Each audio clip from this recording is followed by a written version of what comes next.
Welcome to Live Fit with me, Stace Holland, the show where I help you find your fit and find your happy.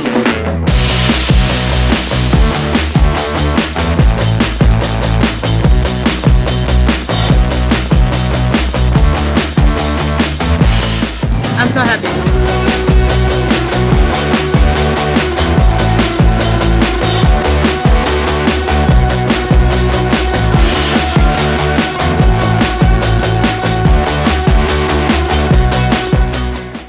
So at 50 years old, she looks as youthful, as glowing, and possibly as healthy as she did in her 20s. Has JLo received some help, a little nip and tuck here and there? I don't know, but that's what we're talking about today. I brought in Dr. Nicole Kanaris. She is an aesthetic doctor, and we're going to find out how JLo, Cher, Jada Pinkett Smith, Naomi Campbell, and even Jane Fonda have managed to look so good and age gracefully. I think that's a nice term, eh? Aging gracefully. Aging gracefully. Instead of anti-aging. Or positive aging. Okay, that's a good one. Is that a new one? Positive aging, yeah. Because aging gracefully, people think it means don't dye your hair, don't paint your nails. Okay, no, we don't want that. No. I don't see anything graceful about that, though. Yeah, no, that's not graceful in my eyes. Natural. Yeah. And I suppose the connotation before was you're trying to stop things. Now people are like, well, I actually want to get better with age. And the women that I've just mentioned, I think are perfect examples. There's Gabrielle Union as well. Wow, we can add into the picture there. I mean, as an aesthetic doctor, who is your ultimate example of someone that's aged really, really well? Well, you did mention JLo. JLo, eh? I think a lot's got to do with the skin. Yeah. You know, it glows, it's radiant. And all the people that you've mentioned, if you actually look at a picture of them, the first thing you think of is light. That's so how true. How their faces light up. Yeah, and how they almost wear no makeup. They wear no makeup. So they look natural because they've got radiant skin. Yeah. As soon as you start aging, you get shadows, and these shadows start to fall in certain places. So light reflects differently. The skin looks worse, the pores look larger, and you get sagging and lines. But if your skin is good quality, tight, good collagen, then you look good. That's why we always want to plump it up. You want to plump it up. And not losing too much fat as you get older as well, right? But also not inflate your face or balloon your face up. You know, we like to blame our genes a lot, and yet it's all this epigenetic stuff, right? It's environment, internal environment, external environment, and the decisions we're making. So what do you think is the biggest or contributes to the biggest impact? I think it's definitely a mix. So you've got your genes, and some people have got incredible genes. They've got the cheekbones, but maybe the skin's not quite there. Okay. And if you're smoking, you're definitely not getting good oxygen supply to your skin. Yeah. It's all the toxins, so you're going to age quicker. If you add alcohol into the mix, as you mentioned, definitely a big trigger for aging. And then air pollutants. They've actually done studies to show that pollution in the air actually ages our skin. Wow. So, but what can you really do about that, though? You can wipe your face every night properly, cleanse it. Don't go to sleep with makeup on. Okay. Drink people lots of still water. doing that? I thought we learned that like 30 years ago. They do it. I mean, you see these people sleeping like perfectly in movies. I don't know if you've noticed, and they've got like a full face of makeup. And you think, oh my gosh, you need to wash your face. That's not a true reflection. Yeah, but some people do. They sleep with makeup on. They don't want their partners to ever see them without makeup. So it's that confidence in themselves, and maybe having bad skin, there's not enough glow, there's not enough flawlessness in their skin for them to feel confident in it, even with their own partners. You know, we had this debate with the team actually. When we talk about anti-aging, who are our biggest consumers? Are they women 20 to 40 or are they women 40 plus? What are you seeing, you know, because you're an expert in the field? I think because of social media, people have changed. It's definitely younger people. Okay. So definitely 20 to 30 is predominantly what we see in clinic. Yeah. And it's almost like that prevention is better than cure. Okay, so that message is starting to sort of ring home. Okay. Yes. And the most important thing, and I think we didn't do this when we were younger, is sunscreen. Yeah. Actually, the importance of wearing sunscreen. But what's the deal with sunscreen? Because we were talking about this before we started rolling, that vitamin D is so important, and that especially that exposure, you know, early morning sun or late afternoon sun, and that perhaps overuse of sunscreen and this sunscreen message has led to the deficiencies that we're seeing with vitamin D. So I think it depends which country you're in. Okay. But in South Africa, no one's got an issue with vitamin. They shouldn't have an issue with Okay. vitamin D. We're always in and out of the sun. But I'm predominantly talking about your face, your neck, your décolleté, even your hands. We want sun protection on that. Those areas are constantly UV light, sun. So you need to protect them. And from a young age. Yeah, no, exactly. So, I mean, when we say from a young age, are we talking about...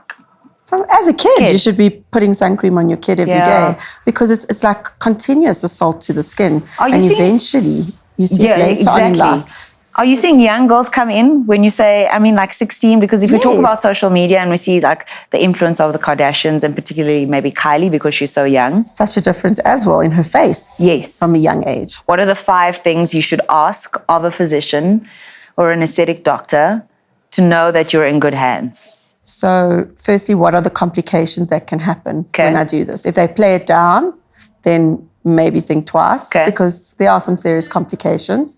Secondly, are they able to recognize them? And thirdly, have they dealt with any complications themselves? Because if something goes wrong, you want someone that can handle it then and there.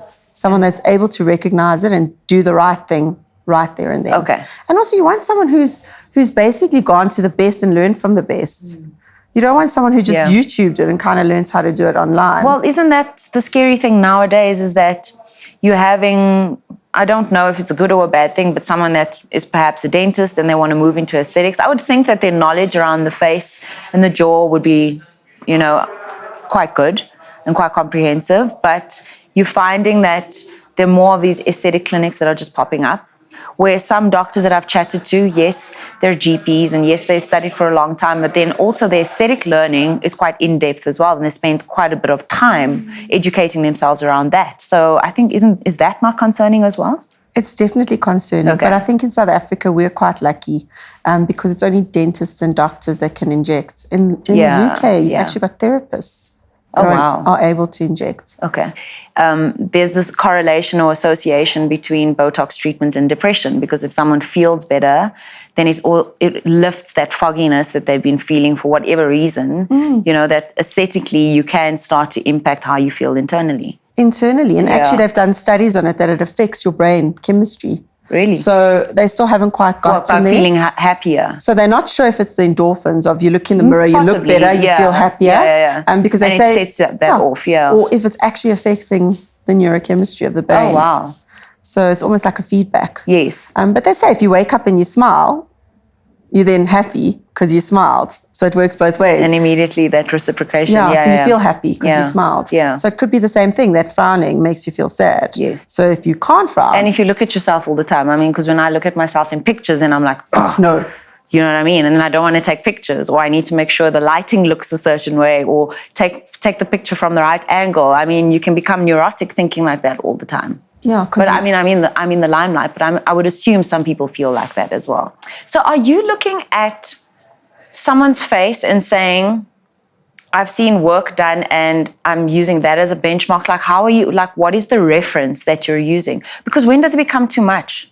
It's a hard question, and it's very important for doctors to know when too much is, because you have patients that are addicted. And they come and, like I said, they're chasing one little line. And you're chasing flaws, because then you see everything through that perception that this is wrong, it's a flaw, it's bad, it can be improved, I don't like it. Exactly. Right? So then you're dealing with patients with body dysmorphia. Yes. So you need to then put them in the right space and show them that what they're seeing is maybe not possibly there. Or it's not such a big thing. But you're improving people, you need to know what your limits are. Because sometimes doing too much is too much. So lips are a prime example. Everyone is scared of aesthetics because of these fish lips. The women don't want to come. They tell their husband they're coming for a little bit of fillers. And the husband's like, no, you can't go. Because they think they're going to have 2 sausages on their face. Okay, so it's normal, but if you're going to the right person, they're not going to just treat your lips. They're going to look at your face, like in total. So where do you need? Where do you need filler? It's not just your lips. If your chin's backwards, or if you don't have cheekbones and you're flat, then it won't fit in. Then you are going to have sausages on your face, even if you're given a small amount of filler. Okay, so we got some of their before pictures when they were younger, and let's just go through them. We're going to start with JLo because she's the inspiration for the episode. That's when she was younger.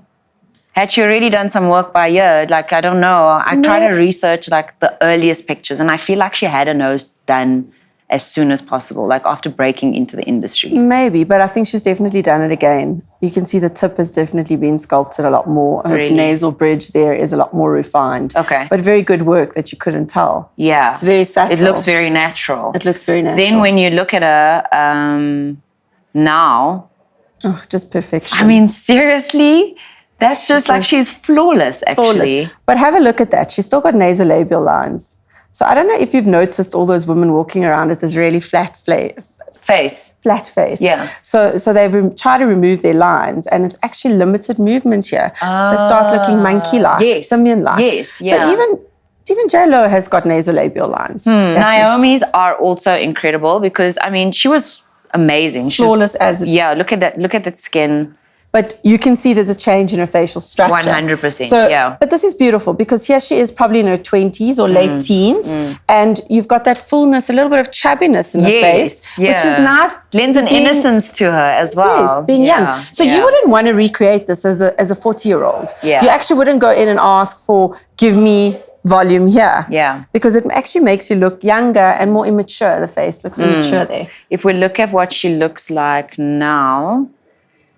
I mean... Wow. So a sculpted nose. Yeah. You can see that's changed. She's kept her lips. She has full lips. She has full lips. So would she still have done anything? Probably like a hydrating treatment with a very thin filler. Okay. Definitely done something about her jawline. You can see how tight that is. So that's either, different tightening devices for collagen stimulation. Okay. And probably a little bit of fillers. How long would the fillers last if you do jawline treatment? About 1.5 to 2 years. Oh, okay. So it is long lasting. Yeah. Then Jada Pinkett. Jada Pinkett has aged amazingly. In fact, I don't even know which is the before and after if I look at these two pictures. Wow.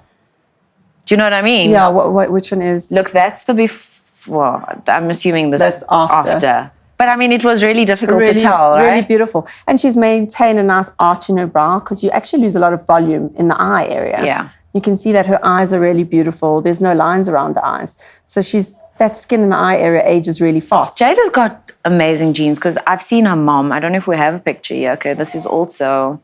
I mean, if you see her daughter, her and her mom on their show, you can just see this is... Good genes. Yeah, good genes. It lies in that genetic makeup. Here's JLo again. I think this is a recent one, actually. Looking beautiful. Yeah. But you can see there the nasolabials, like we mentioned, a few lines around the cheeks. Okay. So she hasn't pushed herself so far to take everything away, which I think is great. Yeah. She's got tight skin, she glows. Naomi again. But not overfilled. Cindy Crawford is also a great example, and then we'll look at Gabrielle. And her daughter. Yeah, her daughter's gorgeous. That even looks... No, that's her. Here we go. That's in her younger days. Beautiful. Modeling days. And what's nice to see here is this is the look actually that people are going for now. What? So they're going for the sculpted jawline. Okay. Nice defined chin that's part of the face. And these cheeks. So you see the cheek angle and the jaw angle kind of match, and then they line up. And the angulation of her eyebrows just perfect. Tilted up eyes. And nothing's overfilled here. It's just flawless. The light shines off perfectly. Her lips, she's got a nice full lower lip. Good definition. But nothing's overdone. So this is kind of like what people wanting to create. Achieve. What would you recommend for someone sort of apportioning their budget? Should they look at better skincare products or using what they can afford and then investing in something like skin peels or skin resurfacing treatments, or investing in wrinkle relaxing injections? How would you recommend they strategize their budget for looking better? So firstly, in your 20s, you can go to many places, have complimentary assessments of your skin. Yeah. And you can go and see what your major concerns are. Because we did speak about the fact that it can be genetic. Yes. So if you're prone to a deep frown line, your mom's got it, your dad's got it, you're seeing it, then your best thing would be allocating budget to prevention of your frown line. Okay. But if you've got very fair skin and you're going to get pigmentation, you got to use your sun protection, do your chemical peels, possibly do IPL. So it just depends on what you predisposed to. If you're working outdoors all the time, then different treatments. would be for you. So in our eat segment, I'm going to show you guys how to make a bone broth, a beef broth, or a chicken broth. You can also make a fish broth, but I'm not a fan of that. It's one of the best ways to supplement with collagen. It's natural. Your body enjoys it. It's great for the gut as well. So you got to look forward to that. Thank you so much for joining us on the show. Thank you for awesome having me. you here. I've got to bring you back and get into some other treatments like the vampire facial. Cool. We'll chat about it soon. Awesome. Aging like JLo. Now you see a whole bunch of supplements in front of me. You don't have to take all of them, but here's the thing. If you're trying to reverse the effects of aging and you've done some damage for 40 years, 50 years, 60 years, then this is indicative of the fact that you need to do a lot of work to try and reverse some of that. But basically, I've split it up into certain areas. The team of 𝗧𝗛𝗓 have sent over stuff that affects you or improves aging from a skin perspective or an outside aesthetic perspective. There's preventing aging in your joints. And then there's also, and I think the most important thing, is reversing or preventing aging in your brain. So let's go into skin first because they're right in front of me. Collagen Plus Skin Essentials. This is part of the hair, skin, and nails range. Comprehensive nutrition for hair, skin, and nails.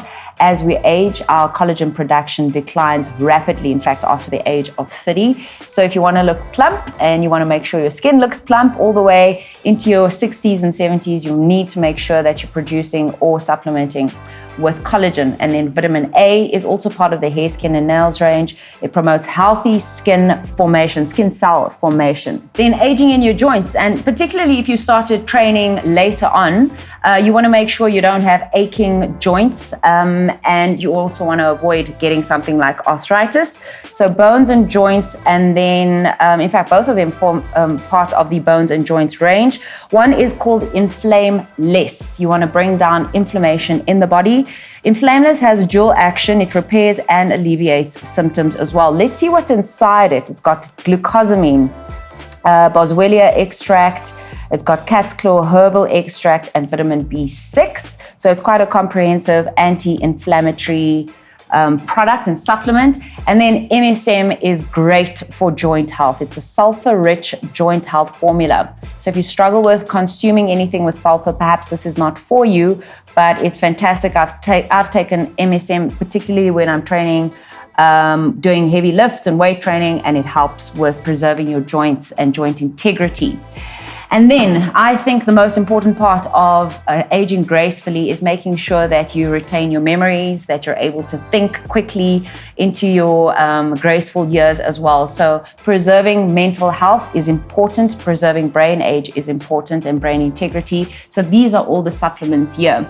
In your cells you have, and even in some of your muscle cells, you have organelles called mitochondria. They are the energy powerhouses of your body. So all of these supplements help with mitochondrial health. Acetyl-L-carnitine PLC is great for brain aging, and it assists with the protection of heart health and brain aging as well. But the important thing about acetyl-L-carnitine PLC is that it has the two most effective forms of acetyl-L-carnitine. And this is also great for people who struggle with epilepsy and other neurological conditions as well. Then we have alpha lipoic acid, and this is the dual R form of alpha lipoic acid.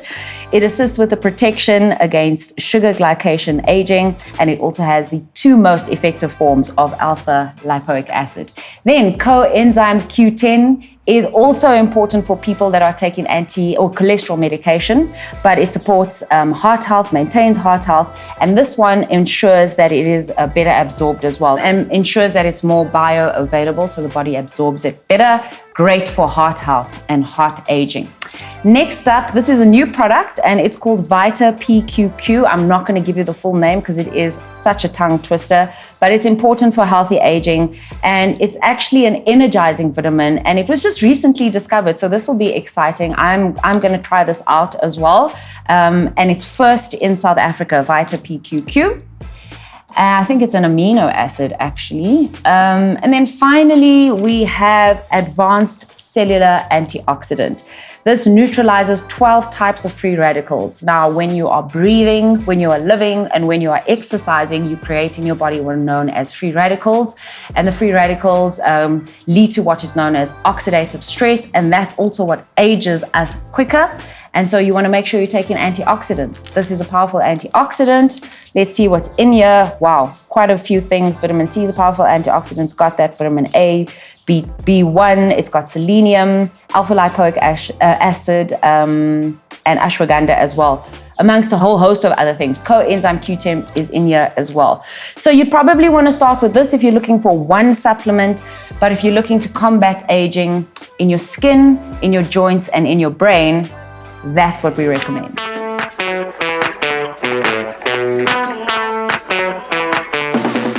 Think of collagen as the glue that holds your body together. It's the most common protein in your body, but it diminishes with age. And so naturally aging experts will get you to supplement with collagen. In our Eat segment, we're going to show you a quick, easy, and simple recipe to make your own collagen supplement, bone broth. Now, normally it's recommended for good gut health, but the collagen in this recipe has the potential to heal something like leaky gut. It also fortifies your muscles, your ligaments, and your tendons, and of course your skin. So when it comes to a bone broth, you want to use as much organic produce as possible. We have spring onions. You can use normal onions, but I prefer the taste and the flavor and the aroma of spring onions. Then we have fresh rosemary. You can use dried, as long as it's freeze-dried, non-irradiated, but fresh is always better. Fresh garlic,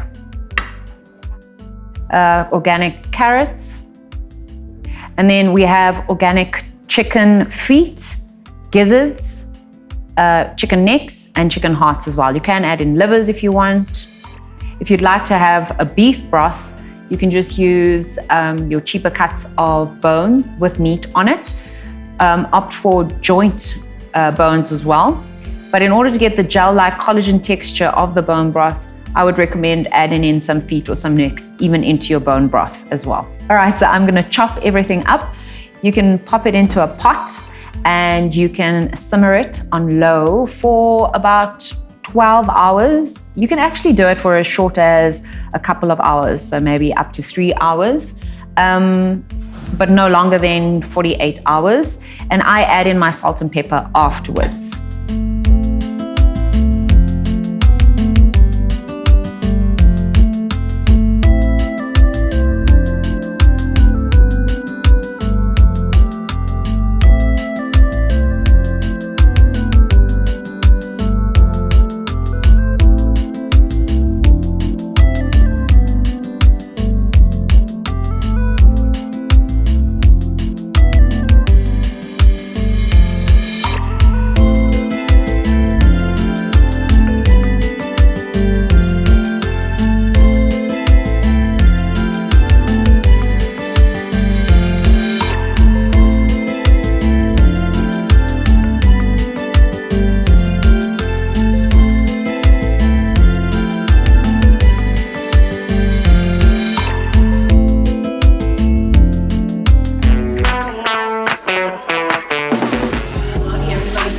Breath in, arms up.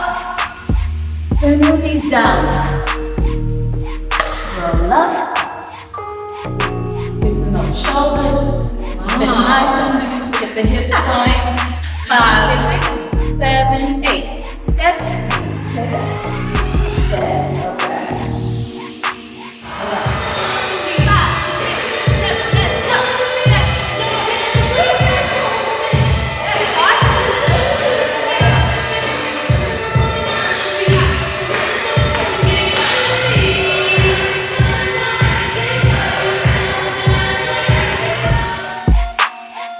So if you follow JLo's career over the years, you'll know that she started out as a dancer, and then that's when she morphed into acting and singing.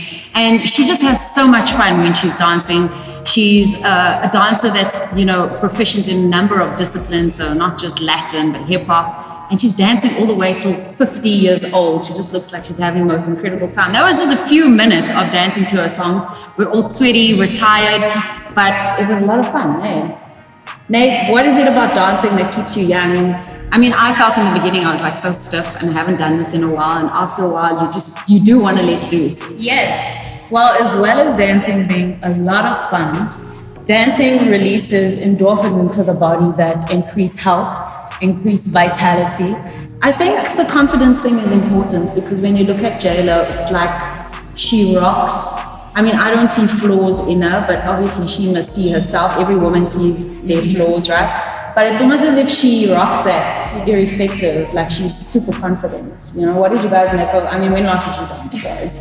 Oh, it's been a few months. Yeah. Last time I did a Botox. And what came to mind while you were dancing? You were like, I should do this more often. Definitely wish. What do you think about how JLo has aged? Oh, she looks incredible at the age of 50, but it's definitely, the studies have shown that it's down to dance. Yeah. Where it's the fact that even her body, the way it's shaped and Yeah, you're right. based on the core is from the dance moves and the disciplines that come from dance. Now she's a Latina dancer and you do salsa and 𝗧𝗥𝗔𝗓𝗞. Do you channel your inner JLo, Danica? It does definitely bring that aspect of sexiness and Yeah. confidence. So when I started dancing 𝗧𝗥𝗓𝗞, I didn't actually know what I was actually doing. But you dancing with your partner, there's just a sexy element that just makes you so confident, irrespective of not knowing the dance moves or not. And do you guys all agree that if you had to continue doing this, you would slow down what we consider aging? Do you feel like if you had to continue dancing, that you'd be that granny that people are like, listen, she looks good for her age? Or do you know what I'm saying? Like, I think the fact that you're having fun with it helps reduce the stress of life that life gives us sometimes. And I think the fact that the dancing is a release for that, and that I suppose would help stop aging to a certain degree, is the fact that you're less stressed. And that's what keeps your muscles flowing, is the fact that you're moving them, increasing the blood flow. because it's just mobility as well, right? Yeah. And maybe you can talk about that. It's like, it's in the joints, it's not just the muscles, it's you ensuring range of motion throughout your body. That blood flow increases the range of motion. It's something that you only feel after. That's the benefit of dancing as opposed to other fitnesses. Not that there aren't great, but a lot of people prefer dancing because you only feel it after. Yeah. But you are toning every single part of your body. Yeah. While doing it, while enjoying it, you're boosting your immune system, and then after you may feel a bit stiff, but then it's okay because you've already done it. Then you just dance again to deal with that, right? Yeah, so there you have it, guys. I think if you want to make sure that you age like someone like JLo or Naomi Campbell or Jane Fonda, who did those, aerobics workout videos, then try something like dancing. There's so many different disciplines. You can do salsa like Danica and the kizomba. You can try hip hop. You can go for ballroom and Latin dancing. But the point is, it increases your strength, it increases your flexibility, it helps with mobility, but you have so much fun. While we were doing it, we weren't thinking about working out. We were thinking about the moves. We were thinking about having fun. We were thinking about where our bodies were in space. And that's what you want out of movement. You want to know that at the end of the day, you're not thinking about it as a typical workout. You're enjoying it and having fun. So try a dance class and let us know on our social media what you tried, and we'd love to see you in action. Post your videos as well. Up, 2, 3, 4, 5, 6, 7, 8. And using your knees, using your hips.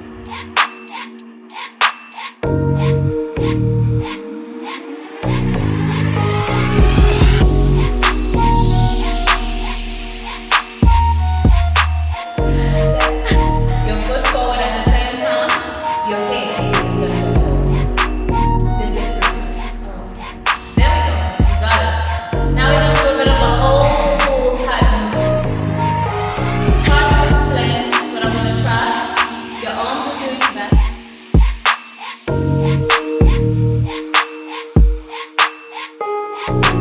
My feet are going to be slightly out because it's just easier that way. And at the same time, you're going to go. Oh, you're not doing that. No. So we're going to keep the feet close. You can try. What were you thinking? 1, 2, 3, 4. Ripple together and right arm, left arm. Yes.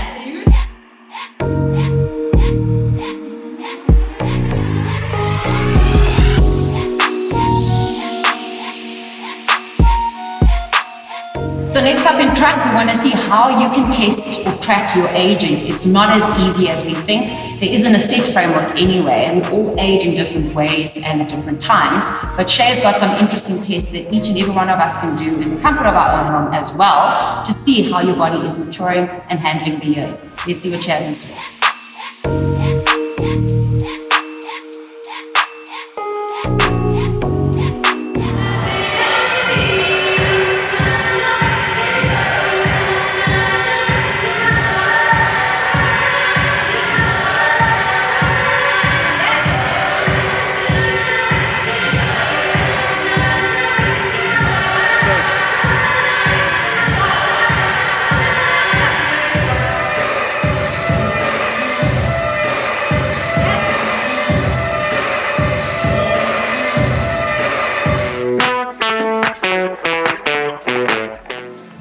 there's no real framework for how people age. People age at various times and in various ways. But there are certain tests that we can do in order to test how our bodies are maturing. So we're chatting to 𝗧𝗛𝗡𝗞. She's a biokineticist and she's a very good friend of mine, and she works out like a beast. And she's going to chat to us about various tests that you can do for aging.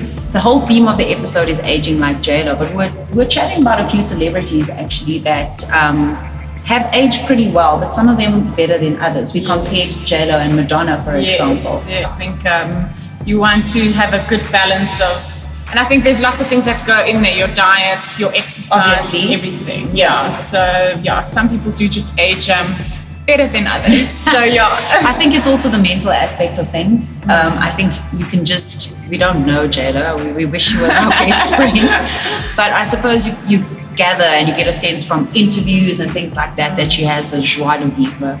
It's holistic, family's important, there's the celebration all the time. Balance. And it is quite balanced. Yeah, I think that's definitely just a nice balance of healthy, vibes of, exercise and having a good time, and maybe not always putting too much pressure on yourself to either look a certain way, especially in the industry that she's in. You've got to look a certain way, you've got to be a certain way. So, but somehow she's managed to manage or balance that lifestyle very well. There's some interesting things that we're actually going to be looking at, because when Wade and I did some research, it was things like grip tests that came up. Yeah. And people would say, well, how does it actually show how I'm aging or deteriorating?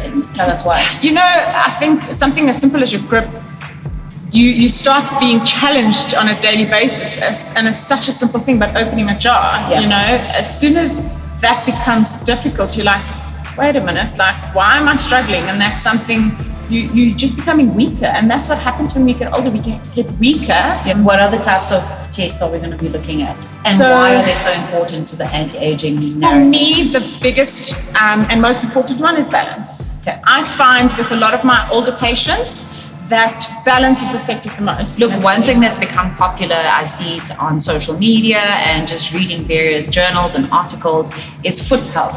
And the importance of making sure that you're exercising all the tiny muscles that are in your feet. And obviously the shoes that we wear are affecting how our feet splay 100%. and the proprioception we have from the foot up. And obviously it's going to affect knees, it's then going to affect hips, it goes all the way up into the neck. Absolutely. So high heels, narrow shoes, not walking around barefoot, things like that are affecting balance, coordination, speed, agility. Yes. Look, I think there's a place for any and every kind of shoe. So if you're going to be running, you need to be wearing certain shoes. If you're going to be cycling or walking around, like you said, high heels and all sorts of stuff.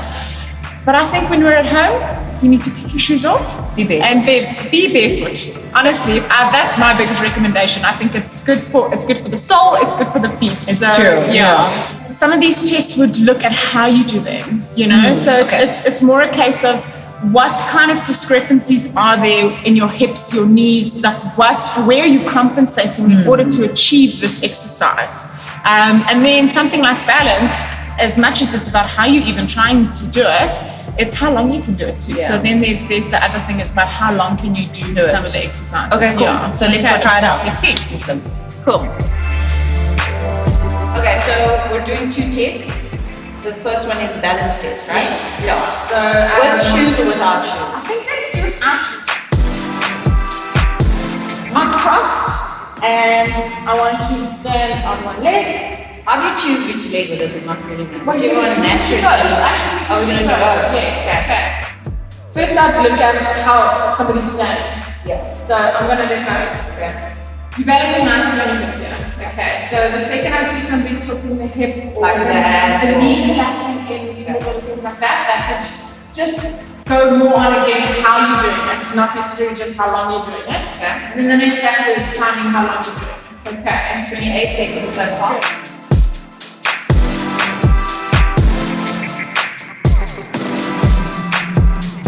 And that's your balance test. Okay. Yeah. What's our second test?